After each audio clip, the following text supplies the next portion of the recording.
Bismillahirrahmanirrahim. Assalamualaikum warahmatullahi wabarakatuh.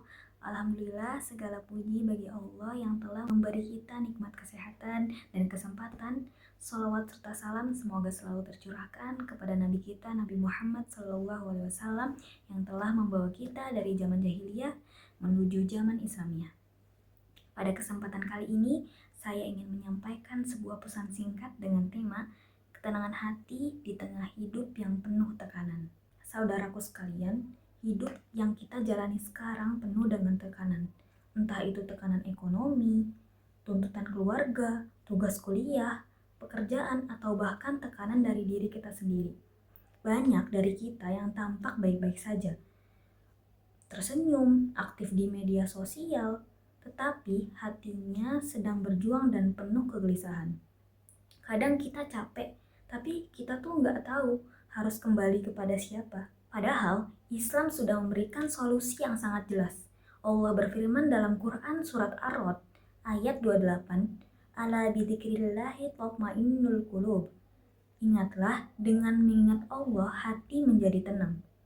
Artinya apa? Bahwa sebenar-benar ketenangan itu bukan datang dari selesainya masalah, bukan datang dari banyaknya uang yang kita punya, bukan datang dari validasi manusia, tetapi ketenangan itu datang dari kedekatan hati kita kepada Allah.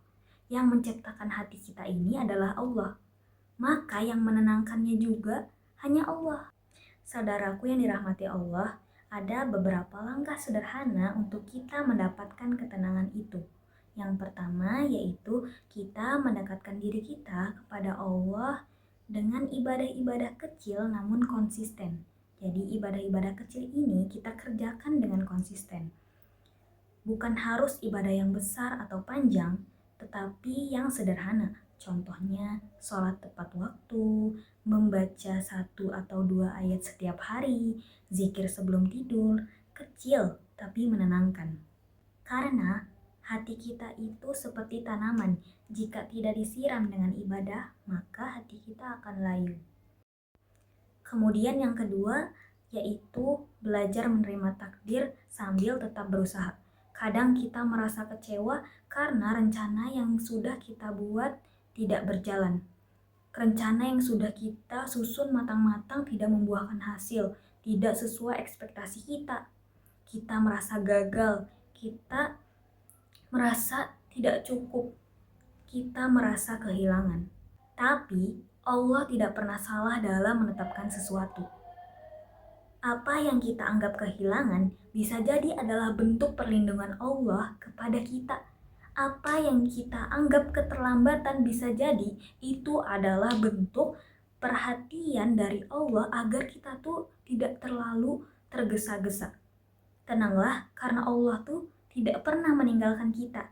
Allah berfirman dalam Quran surat Al-Hadid ayat 4, wa huwa ma'akum aynama kuntum, yang artinya dan dia bersamamu dimanapun kamu berada. Kemudian yang ketiga yaitu sederhanakan hidup dan jangan banyak membandingkan diri.